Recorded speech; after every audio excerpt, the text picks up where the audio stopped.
57 साल के एक लंबे अरसे के बाद अरब ममालिक के फिलिस्तीन के तारीखी दौरे पर बैन लगाना इजराइल को बहुत भारी पड़ा है।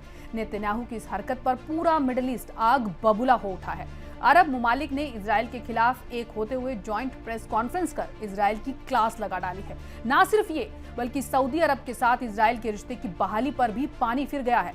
अरब ममालिक ने वेस्ट बैंक के दौरे को रद्द करके फिलिस्तीन की आजादी के लिए अब आवाज और ज्यादा बुलंद कर दी है, जिसके बाद नेतन्याहू की हालत बहुत खराब है।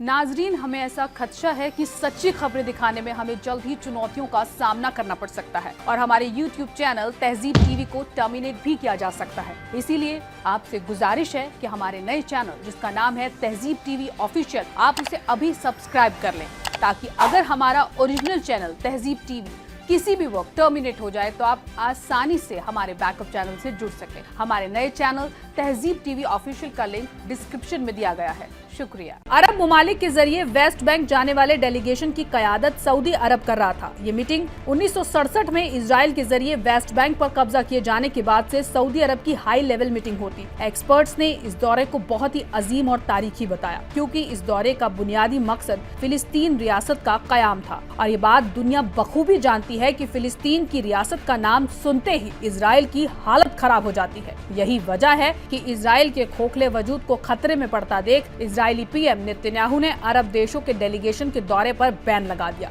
इजराइल की तरफ से यह कदम ऐसे वक्त में उठाया गया है जब वो हर जानिब से बुरी तरह से घिरा हुआ है। एक तरफ हमास हूती उस पर ताबड़तोड़ हमले कर रहे हैं, दूसरी तरफ उसके हामी मुल्क अमेरिका यूरोप भी जंग रोकने के लिए जबरदस्त प्रेशर डाल रहे हैं। नेतन्याहू के बैन के फैसले ने अरब देशों को और ज्यादा एक होने पर मजबूर कर दिया है। अल जजीरा के मुताबिक मिस्र, जॉर्डन, कतर, सऊदी अरब और यूनाइटेड अरब अमीरात के वज़ीर खारजा ने फिलिस्तीनी रियासत का दर्जा और गजा पर जंग के खात्मे पर चर्चा करने के लिए इस दौरे का प्लान बनाया था। सऊदी अरब ने इजराइल पर चरमपंथी और अमन को नाकबूल करने का इल्जाम लगाया है, क्योंकि उसने अरब वज़ीर खारजा की कब्जे वाली वेस्ट बैंक की प्लान दौरे को रोक दिया। प्रिंस फैजल ने कहा कि इजराइल के जरिए कमेटी के वेस्ट बैंक के दौरे पर बैन करना उसके आतंकवाद की निशानी है। इजराइल का ये फैसला अमन मुखालिफ है। अरब वज़रा के जॉइंट बयान में आगे कहा गया कि दौरे को रोकने का फैसला इजरायली हुकूमत के घमंड, आलमी कानून के तई उसकी जहालत और उसके जरिए गजा में जारी जुल्म को दिखाता है। वज़रा ने कहा कि इजराइल कब्जे को कायम रखना चाहता है, इंसाफ और अमन हासिल करने के इम्कान को कमजोर करना चाहता है। वहीं जॉर्डन के वज़ीर खारजा ऐमान सफादी ने कहा कि दौरे को रोकना इस बात की एक और मिसाल है कि कैसे इजराइल अरब इजराइल समझौते के